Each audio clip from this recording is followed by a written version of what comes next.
Philippines has received its first batch of bivalent vaccines, courtesy of the government of Lithuania. Close to 400,000 doses of Pfizer bivalent shots landed here Saturday and will be soon be administered to health workers and senior citizens. The Philippine Coast Guard is looking for two buoys installed in the West Philippine Sea that are reportedly missing. We'll get more details later on. And 8 out of 10 Filipinos are found to be internet users, but many do not use it for learning.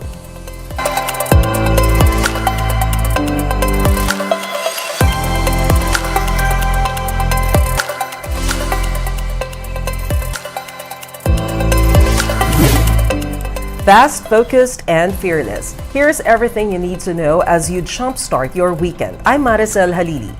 The country has received over 390,000 bivalent COVID-19 vaccines from Lithuania on Saturday. These vaccines provide protection against the original COVID-19 strain and its mutations, including Omicron subvariants BA4 and BA5. The first batch of bivalent vaccines will be reserved for healthcare workers, senior citizens, persons with comorbidities, and the immunocompromised. The health department is also looking to get additional bivalent jabs from the COVAX facility for the general public. The Philippine National Railway will temporarily close its Calamba to Alabang route starting July to give way for the construction of the North-South Commuter Railway. Gerard de la Peña with a report. The Philippine National Railway's Calamba to Alabang route will have to be temporarily halted in a month. That's because starting July 2, the Transportation Department will begin constructing the North-South Commuter Railway. This will connect Calamba in Laguna to Clark in Pampanga. The DOTR promises the project to have stations with modern designs, as well as Japanese-made trains that are faster than usual. This temporary closure of the Calamba-Alabang route will affect about 500 passengers daily. The DOTR said it would be better to suspend the train line's operations altogether, since it would be costlier for the government and unsafe for commuters if they do otherwise. Usually, 2 years ang kakailanganin mo para sa right-of-way at 3 years ang kakailanganin mo para sa construction, civil works. Bakit 2 years? Sapagkat hindi ka lang nagre-relocate ng ISF, nagre-relocate ka rin ng utilities. Meralco, phone companies, Maynila. The 147-kilometer elevated railway will pass through Calamba, Metro Manila, and Bulacan before it reaches Pampanga. The expected construction cost is a whopping 837 billion pesos. The project's funding will be taken from the government's national budget as well as loans from the Asian Development Bank and the Japan International Cooperation Agency or JICA. The DOTR has already asked the Land Transportation Franchising and Regulatory Board or LTFRB to add jeepney routes, which will bring passengers from Laguna to bus terminals. However, the daily commute will be more expensive for these affected passengers. A one-way fare from Calamba to Alabang via PNR only costs 30 pesos. But with this temporary closure, the fare for the same route via buses will be more than double at 70 pesos. Kung ganun po mangyayari, kung mapapaganda naman po ang sitwasyon po ng PNR, wala tayo po magagawa. Tatanggapin po namin sa akin lang po, tatanggapin ko po. Nakakatipid po ako ng isang 100 piso po kada araw-araw. Papapasok ako sa trabaho, magta-tricycle ako hanggang terminal ng bus. Or bus hanggang Alabang lang naman yun. Pag kasi probinsya hanggang Alabang lang. Tapos sasakay ka naman ng pwedeng jeep or bus ulay na pabikutan. Aside from commuters, around 2,000 families living close to the rails will also be affected by this project. Ang hirap dito talaga pag kung ipinaalis, na wala naman kaming kasiguraduhan na saan makapunta yung mga tao. No choice naman kami sir kasi kung project po talaga ng gobyerno, wala po tayong magagawa. Ang sa amin lang po, ilagay lang po sa ayos, saka po yung sa tamang ipaglalagay yung mga tao kasi napakahirap po talaga ng maglipat. Aside from Calamba to Alabang, the Alabang to Tuban route will also be closed starting October this year, also for the project. The North-South Commuter Railway is expected to be partially operational by 2027. For News 5, Gerard de la Peña, we are One News. We'll be back with more stories after the break. Keep it here on One News.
You're still watching One News Now. I'm Maricel Halili.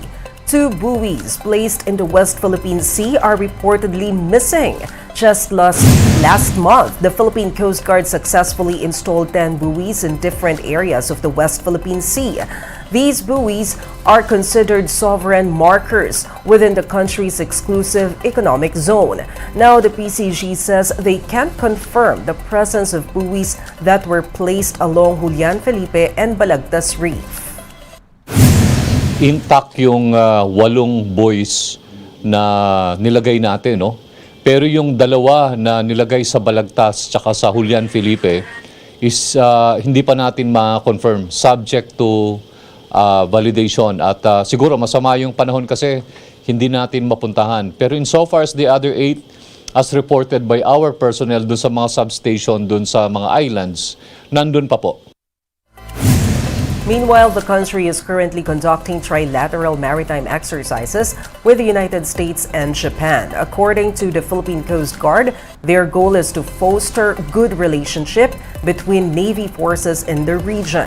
The trilateral maritime exercises will continue until May 7 in Maribeles, Bataan. The cooperation among the Japan, United States, and Philippine Coast Guard agencies plays a vital role in promoting openness, transparency, freedom of navigation and overflight, and rule-based order in the Indo-Pacific region to enhance the capabilities and interoperability of the 3 Coast Guard organizations to contribute to efforts in supporting and sustaining a stable, safe, and secure Indo-Pacific region. The DICT says 8 out of 10 Filipinos use the internet, but most are not taking advantage of it for productivity and learning. Speaking at a forum on Saturday, DICT Undersecretary Josel Batapa Sige noted that internet usage in the Philippines exceeds the global average. The same goes for social media use. Sige added that more young Filipino adults now rely on social networking sites for information instead of searching the web. The department now wants government agencies to utilize social media platforms to provide credible and useful information. Members of the LGBTQ+ community kicked off Pride Month with a call for the government to pass the SOGI Equality Bill. Ian Luminario with a report. Laban, laban! Laban, laban! Love ban, no bawi-bawi. Members of the LGBT+ community were loud and proud about their call for the government to pass the SOGI bill. To kick off Pride Month, groups staged an equality protest in Quezon City. Armed with rainbow flags, protesters sought to put an end to discrimination being experienced by LGBT+ members. One of them is Ross, who experienced discrimination from a professor. Umabot sa point na kinailangan kong i-report sa university yung nangyari dahil hindi na safe space para sa akin yung klase na yon. Naapektuhan yung mental health ko, naapektuhan din yung studies ko. Of course, it wouldn't be a Pride Month event without dancing. Come rain or shine, LGBT members like Mrs. Tan took their time out on the streets. Some, like Mrs. Tan herself, experienced discrimination from family. Kahit yung mismo mo mga kapamilya hindi naniniwala sa'yo, like question yung identity ko as a person. Kasi before I used to identify as a trans woman. So kailangan ko pang i-extra prove yung sarili ko. With all this experience of discrimination, LGBT+ members say it is only right to ask for a measure that will protect their rights. Walang mangyayaring same-sex marriage or hindi ito re-recognize ng gender ng mga trans women or trans men, no? So ano lang to, ang layunin lang ay pantay o equal na pagtrato sa ating lahat. The SOGI Equality Bill was reverted to the Senate committee level pending dialogue with the religious groups. The bill was already initially up for sponsorship at the plenary. It was first introduced in 2000 as an anti-discrimination bill for the workplace. Since then, it remains pending in the Senate. For News 5, Ian Luminario, we are One News. And those are the top stories of the hour. Join us later at 9 a.m. as we continue to monitor the day's biggest stories. I'm Maricel Halili. We are One News.